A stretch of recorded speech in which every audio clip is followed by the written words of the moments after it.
Hello to everyone. I welcome you all on Abhipedia regulatory body platform powered by Abhimanyu IAS.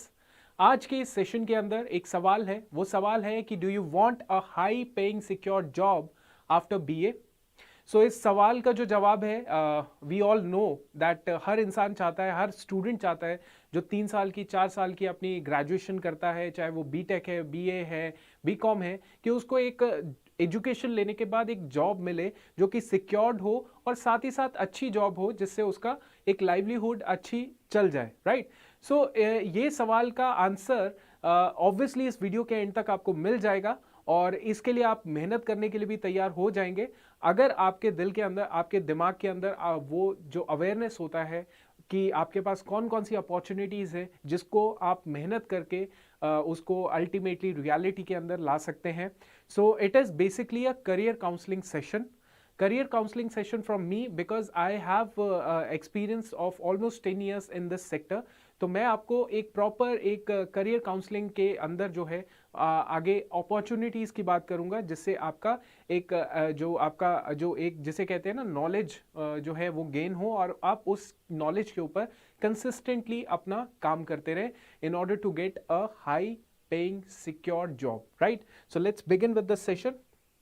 देखिए, हम लोग BA degree करने के बाद जो जो अपॉर्चुनिटीज़ हैं उसके बारे में पहले मैं आपके सामने डिस्कशन करूंगा और उनकी मैं रियलिटी चेक करेंगे कि यार एक्चुअली में अगर हम लोग को वो जॉब मिल रही है, वो अपॉर्चुनिटी मिल रही है, तो उससे आगे क्या वो चीज़ हो रही है कि नहीं हो रही है, कि हाई पेइंग सिक्योर जॉब वाला जो टैग है वो उसके द्वारा मिल सकता है, वो पाथ के थ्रू मिल सकता है कि नहीं मिल सकता। ये टेंशन आपके दिल में होगी, दिमाग में होगी, आपके दिमाग के साथ साथ आपके पेरेंट्स के दिमाग के अंदर भी होगा कि ये जो पूरा चीज़ है, क्या इतनी सारी एजुकेशन जो हम लोग इन्वेस्ट कर रहे हैं, पैसा आपके पेरेंट्स या आप खुद इन्वेस्ट कर रहे हैं, तो उस सिचुएशन में आपको जॉब मिलेगी या नहीं मिलेगी, जो डिजायर्ड आपका जो गोल है, राइट। तो इसी के बेसिस पे हम लोग अपॉर्चुनिटीज सबसे पहले देखते हैं। Let's talk about the opportunities. अगर आप मान लीजिए आप अपने बीए के अंदर बहुत ही ज़्यादा अच्छे हैं, आपको सब्जेक्ट नॉलेज में इंटरेस्ट है कि मैंने बीए अपनी हिस्ट्री में की है, ज्योग्राफी में की है, फिलॉसफी में की है, तो आगे जाके आप आगे इसी पढ़ाई को एक्सटेंड करना चाहते हैं तो you have a opportunity of doing MA. So MA आप कर सकते हैं, राइट। एमए आपको पता है, आप एमए करने के बाद you can go for a lecturership also या प्रोफेसर भी बन सकते हो, राइट। बट उसके लिए एक वेल स्टेबल प्रोफेसरशिप वाला जो होता है process, that is a time taking process. इसमें एक ही बोला जाता है because I have seen in my friend circle also, जहाँ पे बोला काफ़ी टाइम लग जाता है to get that stable stage of professorship या लेक्चररशिप, राइट। तो यहाँ पे प्रोसेस यही होता है कि एमए 2 साल की करनी पड़ती है, उसके साथ आपको जो है यूजीसी नेट प्रिपेयर करना पड़ता है। यूजीसी नेट प्रिपेयर करने के बाद अगर आपको जल्दी सेटल होना है, जल्दी इन द सेंस अपना एमए के बाद यूजीसी नेट निकाला, नेट निकालने के बाद के अंदर अंदर ही आपको जेआरएफ निकालना पड़ता है, जूनियर रिसर्च फेलोशिप। ये चीज़ करनी पड़ती है in order to get a stipend. अगर स्टाइफंड मिल रहा है तो आप थोड़े बहुत सेटल हो रहे हो, लेकिन अगर स्टाइफंड नहीं मिलेगा, आप सिर्फ नेट क्वालिफाई करेंगे तो इससे ज़्यादा बेनिफिट नहीं होगा। आपको 20-25 हज़ार में कहीं पे लेक्चररशिप करनी पड़ेगी जो कि एक स्टेबल जॉब नहीं है। और जेआरएफ क्वालिफाई करने के बाद भी आपको एक ऐसा नहीं है, आपको क्वालिफाई करना पड़ेगा आगे की लेक्चररशिप के लिए, प्रोफेसरशिप के लिए एग्जाम, ठीक है। तो ये it is a long path जो मैंने आपको बता दिया, जिसमें आपको अल्टीमेटली एक एग्जाम ही क्वालिफाई करना पड़ेगा, ठीक है। उसके अलावा बच्चे बहुत सारे होते हैं जो बीए को ऑप्ट करते हैं, बिकॉज बीए को ऑप्ट किया जाता है, सॉरी एमबीए को ऑप्ट किया जाता है। अब देखिए, एमबीए जो है एक अनदर ऑप्शन है, बट आपको बहुत अच्छे से पता है कि आजकल अगर आप एक रेप्यूटेड कॉलेज से एमबीए कर रहे हैं, आईआईएम से कर रहे हैं, then it is good enough. वहाँ पे आपको पैकेजेस अच्छे मिलते हैं, लेकिन वहाँ पर भी आपको कैट क्वालिफाई करना पड़ता है। And you know, CAT qualify करने के लिए बहुत ज़्यादा आपको उस लेवल की पढ़ाई करनी पड़ेगी, अंडरस्टैंड। दूसरी बात, कैट क्वालिफाई करने के बाद आपको एमबीए करना पड़ेगा, तो उसमें भी 2 साल आपका इन्वेस्ट होगा। तीसरी बात, अगर हम फाइनेंशियल एस्पेक्ट की बात करें, तो 10 से 15 लाख आपको उस आईआईएम से कंप्लीट की हुई डिग्री के आपको लगाने पड़ेंगे। उसके बाद आपकी प्लेसमेंट होगी, राइट। और उसके बाद भी आपको it is a private sector job, majorly वैसी ही रहेगी, तो ये आपके पास अनदर ऑप्शन है जिसमें टाइम लगेगा ऑलमोस्ट 2 साल 3 साल तो लगा के चलिए आफ्टर डूइंग योर बीए। दूसरा आपके फाइनेंसेस की बात करें तो 10 से 15 लाख रुपया लगेगा। और तीसरा आपको जॉब तो मिलेगी लेकिन that also in the private sector, right. Okay, now another opportunities is journalism, mass communication. ये किसी का इंटरेस्ट होता है तो ऑब्वियसली इस सेक्टर के अंदर पैसा तो होता है, लेकिन वो सीढ़ी जो है बहुत ही नीचे से शुरू करना पड़ता है, फिर आगे जाके ऊपर तक उसको अपॉर्चुनिटी मिलती है। यहाँ पे सीढ़ी में चढ़ते चढ़ते रुकना नहीं है, अगर वो रुकता है तो उसको अगेन धीरे धीरे नीचे आना पड़ता है, राइट। तो ये इस तरीके का सेक्टर है। उसके बाद फ्रीलांसिंग, आप चाहे जिस भी सेक्टर की करना चाहते हैं, बीए वाले के पास बहुत सारी ऑप्शंस रहते हैं कि फ्रीलांसिंग कहीं पर भी कंटेंट ट्रांसलेशन, ट्रांसक्रिप्शन, ये सारे वर्क करने को होते हैं, वो कर सकता है। लेकिन then also would it be considered as a high paying secure job? Your answer is no, my answer is obviously no. Now next is BA LLB, है ना। आफ्टर डूइंग योर BA आपने 3 साल की LLB कर ली। आप LLB करने के बाद अपॉर्चुनिटीज के आपके पास भंडार लग जाएंगे। लेकिन आप ये भी सोचिए कि आप 3 साल की अगेन BA LLB करेंगे, 3 years की LLB करेंगे, number 1 point. Number 2 point is इसमें भी काफी ज्यादा खर्चा होता है। LLB करना इज नॉट इजी, ये BA वाले प्रोग्राम्स नहीं होते। LLB is a professional degree, तो वहां पर भी आपको फाइनेंशियली आपको थोड़ा सा बेयरिंग करना पड़ेगा। तीसरी चीज जो आज के टाइम पे रियलिटी चल रही है, वो रियलिटी ये चल रही है कि BA LLB करने के बाद भी आपको पूरा इस लाइन के अंदर घुसना पड़ेगा in order to get yourself established, in order to receive the revenue, है ना। कि आपका जब नाम बनेगा तब जाके आपको इस डिग्री का बेनिफिट मिलेगा, अदरवाइज नॉट। और उसके लिए भी कम से कम 5 years आपको प्रैक्टिस करनी पड़ेगी। या आप जुडिशरी की भी तैयारी कर सकते हैं, है ना, जुडिशरी की भी तैयारी कर सकते हैं। लेकिन एक चीज और याद रखिए, जुडिशरी की जब तैयारी करेंगे ना तो उसमें वैकेंसीज बहुत लिमिटेड आती है। और जब जुडिशरी की तैयारी कर रहे हो तो सिर्फ उसी चीज के लिए रह जाते हो, सिर्फ उसी चीज के लिए रह जाते हो, राइट। तो वो स्कोप बहुत छोटा हो जाता है, राइट। तो यहां पर भी एक ऑप्शन जरूर है, आप कॉर्पोरेट लॉयर बन सकते हो।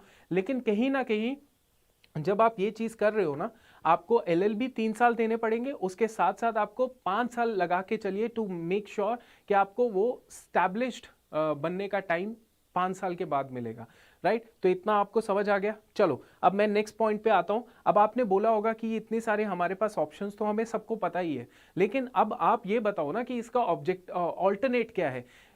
ऐसा ऑल्टरनेट जिसमें आप चाहे फर्स्ट ईयर ऑफ BA हो या सेकेंड ईयर ऑफ BA हो, थर्ड ईयर ऑफ BA हो या जस्ट पास आउट हो, आपके लिए बेस्ट ऑप्शन क्या हो सकता है ये टर्म को डिसाइड करने का कि हाई पेइंग सिक्योर जॉब क्या होगी। देखो, मैं आपके लिए गवर्नमेंट जॉब ही बोलूंगा कि गवर्नमेंट जॉब आप कर सकते हो, लेकिन गवर्नमेंट जॉब में भी तो बहुत सारी कैटेगरीज होती है, गवर्नमेंट जॉब की होती है कि नहीं। तो मैं वही चीज बता रहा हूं कि आप जब अपना रोड मैप डिसाइड कर रहे हो तो वो गवर्नमेंट जॉब मत सिक्योर कीजिए के लिए तैयार कीजिए जो बहुत ही नैरो अप्रोच के साथ है। You have to be very wider approach, but होना वही स्ट्रैटा चाहिए, ऑफिसर्स लाइक जॉब, ठीक है। अब ये ऑफिसर्स लाइक जॉब कैसे मिलती है वो मैं आपको बता देता हूं। देखिए सिंपल सी चीज है, ऑफिसर्स जॉब जो है, चाहे ये BA का है, BCom, कोई भी स्टूडेंट है, वो इन सारे सेक्टर्स के लिए, सारे ऑर्गेनाइजेशंस के लिए एलिजिबल होता है, राइट। जैसे सेबी के लिए इट इज पोस्ट ग्रेजुएशन, इसके अलावा जितने भी है NABARD, RBI, EPFO, ESIC, ये सारों के लिए ऑफिसर्स लेवल की वैकेंसी हर साल निकलती है। टाइम टू टाइम RBI की निकलती है, NABARD की निकलती है, EPFO, ESIC की निकलती है। EPFO की निकलती है तो वो बेसिकली ऐसी होती है जिसमें आपके मल्टीपल रिक्रूटमेंट्स होती है। ऐसा नहीं है कि AO EO जो है वो 4 साल बाद निकल रही है तो इसके अलावा रिक्रूटमेंट नहीं होती, नहीं, ऐसा कुछ भी नहीं है, राइट। तो SSO सोशल सिक्योरिटी ऑफिसर्स की होती है रिक्रूटमेंट। तो ये सारी चीजें जो है ये है। नाउ ये पूरा जो सेक्टर आता है ना, ये सेक्टर आता है रेगुलेटरी जॉब्स के अंदर, रेगुलेटरी ऑर्गेनाइजेशन है ये। और गवर्नमेंट ने इनको काफी ज्यादा जो है लेवरेज दी है कि आप अपनी रिक्रूटमेंट आप अपने हिसाब से कीजिए। हर जॉब के अंदर you will be getting at the very first level, recruitment के बाद 68, 70,000, 80,000 तक का सैलरी होता है। सेबी में तो मोर देन 1 लाख रुपए एंट्री लेवल पे आपको मिलते हैं। और बहुत बेनिफिट्स मिलते हैं, अलाउंसेस मिलते हैं, बहुत सारी चीज़ें इनके साथ होती हैं जिससे एक स्टूडेंट जो क्वालिफाई करता है उसको ये सोचना नहीं पड़ता कि आगे का क्या होगा। आगे का वो ऑलरेडी डिसाइडेड हो जाता है कि जॉब में इस जगह आ चुका है, उसका सिक्योर्ड है फ्यूचर। एंड यू नो कि गवर्नमेंट जॉब भी बहुत तरीके की होती है, अलग अलग तरीके की। ये जॉब होती है टॉप स्ट्रेटा जॉब होती है, राइट। और इसमें क्या है, एक स्टूडेंट है जो सोच रहा है कि मैं आरबीआई का हूं, मैं नबार्ड की प्रिपरेशन कर रहा हूं। क्या नबार्ड की प्रिपरेशन करता हुआ स्टूडेंट ईपीएफओ की प्रिपरेशन नहीं कर सकता या आरबीआई की प्रिपरेशन नहीं कर सकता? देखो, ये तो आप जब सिलेबस देखेंगे, हमारे इस चैनल के अंदर बहुत सारी वीडियोस हैं, जब आप सिलेबस देखेंगे तो आपने सिंपल इतना करना है, जो कि मैंने भी कुछ वीडियोस बनाई है जहां पे आपने सिंपल आपने इन दोनों का कंपैरिजन करना है, कहां पे कॉमन ग्राउंड्स है, कहां पे अनकॉमन है। जब आप सारा कंपैरिजन करेंगे आपको समझ आएगा कि 70% इन सारी ऑर्गेनाइजेशन का जो सिलेबस है that is similar. Only 30% that you have to prepare for, only 30%। और आप एलिजिबल हो जाते हैं, आप ऑलमोस्ट अगर ग्रेजुएट ही हैं सिंपल तो इन 4 के लिए एलिजिबल हो जाते हो, which is a very good thing. मैं आपको ये नहीं कह रहा कि सिर्फ एक नैरो अप्रोच लेके सिर्फ एक चीज के लिए ध्यान दीजिए। कॉम्पिटिशन कट थ्रोट है, कॉम्पिटिशन कट थ्रोट है, and you have to make sure कि आपको मल्टीपल चीज के लिए तैयारी रखनी है। But obviously that should be at officer level. It shouldn't be like कि हाँ यार मैं एक क्लर्क के लेवल पे या असिस्टेंट लेवल पे तैयारी कर रहा हूं। नहीं, it should be at officers level, right. तो मजा तो तभी आएगा, मेहनत तो तभी करने का मन करेगा, नहीं तो इस तरीके से फिर फायदा नहीं है। अंडरस्टैंड? सो ये मैंने आपको अपॉर्चुनिटी बताई। अगर हम लोग बात करें कि मैं अगर चाहूं, मैं बोलना चाहता हूं आप सभी से कि नाउ अब बात करते हैं कि ये जो जॉब हम लोग बात कर रहे हैं कि ये जो ऑफिसर्स जॉब है गवर्नमेंट सेक्टर में, ये आपको प्रोवाइड क्या कराती है। ऑब्वियसली बहुत सारे रीजंस हैं इसके पीछे, और एक बार मेहनत करने की देरी होती है, आपको ये लाइफ मिलती है तो ऑब्वियसली आपको कई सारी चीज़ें हैं जिनकी टेंशन नहीं लेनी पड़ती। सबसे पहली चीज़ तो ये है कि जो सिक्योरिटी है, जॉब सिक्योरिटी रहती है ना, वो आपको भी पता है। प्राइवेट सेक्टर में आपको कंसिस्टेंटली कुछ ना कुछ करना पड़ता है नया।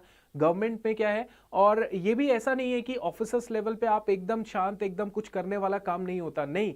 ऑफिसर लेवल पे you are the executor, you are the implementing agency, right. तो आपको कुछ ना कुछ नया करना ही पड़ेगा, लेकिन वो थोड़ा सा मजेदार होगा क्योंकि आपको जॉब सिक्योरिटी है। जॉब सिक्योरिटी है तो ऑटोमेटिकली बहुत एक तरीके से अपॉर्चुनिटीज को ग्रैब करने की हिम्मत आ जाती है कि हाँ जॉब सिक्योरिटी है, मैं अपॉर्चुनिटीज को ग्रैब करने के लिए रेडी हूँ, राइट। और दूसरी बात, work life balance. Obviously yes, आपको हॉलीडेज मिलते रहते हैं, वर्क प्रेशर भी लिमिटेड होता है, ऐसा भी नहीं है, तो एक्सीलेंट वर्क लाइफ बैलेंस होता है। नेक्स्ट हम लोग बात करते हैं रिस्पेक्ट की। तो सोसाइटी का रिस्पेक्ट जो है वो ऑब्वियसली देखा जाता है। आप देखेंगे एक प्राइवेट सेक्टर में 1.5 लाख कमा रहे हैं, एक गवर्नमेंट सेक्टर में 80-90 हज़ार कमा रहे हैं। सो सोसाइटी थोड़ा सा उसको रिस्पेक्टफुली देखती है, बट ऐसा मुझे लगता है कि ऐसा अगर देखती है तो देखने दो, ऐसा कुछ ज़्यादा फर्क नहीं पड़ता। लेकिन पॉइंट इज कि जो फैक्ट है वो फैक्ट है कि रिस्पेक्ट तो सोसाइटी की होती है। वैसे तो हर इंडिविजुअल का अपना एक लेवल होता है अपने सेटिस्फैक्शन का, खुद की satisfaction is more important. Next is work satisfaction की बात करें तो sense of satisfaction by benefiting the people out there. तो बहुत सिंपल सी चीज़ है, वर्क सेटिस्फैक्शन भी मिलेगा क्योंकि आप लोग जो होंगे इम्प्लीमेंटिंग एजेंसी होंगे, तो उधर से आपको क्या होगा, पुअर नीडी पीपल के लिए स्कीम्स को लॉन्च करना पड़ेगा, उनके लिए बेनिफिट देना पड़ेगा, राइट। तो ये सारी चीज़ें हैं जो आपने याद रखनी है। इसके अलावा ultimately peace of mind, because आपको ये सामने दिखता रहेगा कि आप किसी सोसाइटी में एक सेक्शन को हेल्प कर रहे हो, उसको सेटिस्फाई कर रहे हो अपने काम के द्वारा, और दैट इज समथिंग जो आपको कहीं ना कहीं आपको जो रेवेन्यू है, इनकम है, उससे ज़्यादा आपको ये चीज़ सेटिस्फाई करेगी, पीस ऑफ माइंड देगी, राइट। सो ये सारी ऑर्गेनाइजेशन है। आरबीआई, कोई डाउट ही नहीं है, RBI is the central bank of India जो ऑब्वियसली सब कुछ कंट्रोल कर रहा है। ओके, नेक्स्ट इज नबार्ड हो गया, इनका जो हेडक्वार्टर्स होते हैं वहाँ पे बहुत अच्छे इनका इंफ्रास्ट्रक्चर होता है। सिटी लेवल में इनकी पोस्टिंग होती है, अगर किसी रूरल एरिया में जाना पड़ता है तो इतना कुछ मुश्किल होता नहीं है।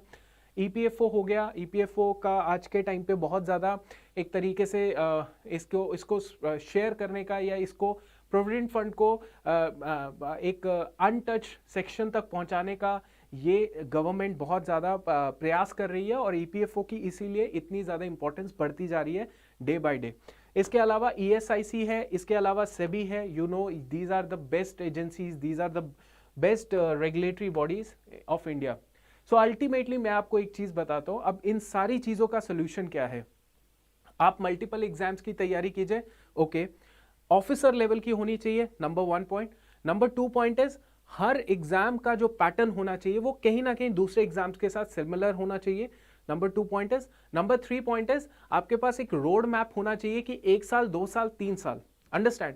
इन सारे एग्जाम्स की जो भी मैंने ये रेगुलेटरी बॉडीज के एग्जाम्स बताए हैं, मैक्सिमम टू मैक्सिमम अगर तबीयत से तैयारी करनी है 6 महीने इज सफिशिएंट हर एग्जाम की। इसमें 70% सिमिलर है, 30% थोड़ा सा कॉमन नहीं है, इसीलिए दिक्कत, इसीलिए आपके लिए एक्स्ट्रा वो करने के लिए आपको वो हेडेक नहीं लेनी। इसके लिए हम लोग आपके लिए कुछ लेकर आ रहे हैं। हम लोग लेकर आ रहे हैं अबीपीडिया introducing the freedom learning option for you, right. और ये जो लर्निंग ऑप्शन होगा ये आप इन सभी एग्जाम्स की तैयारी कर सकते हैं इन 1 year option, in 2 year option and in 3 year option, right. तो ये सब्सक्रिप्शन पैकेज होगा। इस सब्सक्रिप्शन पैकेज के अंदर आप क्या करेंगे, एक बार सब्सक्रिप्शन लिया, चाहे 1 ईयर की लीजिए, 2 ईयर की लीजिए, 3 ईयर की लीजिए, और इस पैक के अंदर जो है आपको सारा कुछ जो है content material, warm up lectures, mentorship lectures, personal guidance program, Zoom sessions, PDF, everything would be available in these subscription programs. So इसके बारे में आपको ज़्यादा इंक्वायरी करनी है तो you can directly call the number that is given in the description. And I want to tell you, I hope आपको ये वीडियो पसंद आई होगी। इसका रीज़न यही है कि सबसे पहली चीज़ तो ये होती है अवेयरनेस ऑफ द अपॉर्चुनिटीज़। जो गांव में रहने वाले बच्चे होते हैं और जो शहरों में होते हैं, सिर्फ एक चीज़ का डिफरेंस होता है, दैट इज़ अवेयरनेस। वो अवेयरनेस होती है तो आप इंफ्रास्ट्रक्चर खुद भी बिल्ड कर सकते हो, लेकिन अवेयरनेस नहीं होगी तो इंफ्रास्ट्रक्चर बिल्ड करना भी अपने में नहीं होता। तो this is what a awareness session, a career counselling session, जहां पे कोई भी बीए वाला स्टूडेंट है वो ये चीज ऑप्ट कर सकता है। अभी तक भी ये चीज में बहुत पोटेंशियल है। इन एग्जाम्स में अभी भी इतना ज्यादा बच्चा इंटरेस्ट नहीं लेता और पता ही नहीं होता बच्चों को। तो आप प्लीज इस अपॉर्चुनिटी को अवेल कीजिए, बेस्ट अपॉर्चुनिटी है। एंड अभी के लिए इतना ही, and I hope to see you in the next session. अगर वीडियो पसंद आई होगी तो इसको जरूर लाइक कीजिएगा। Thank you.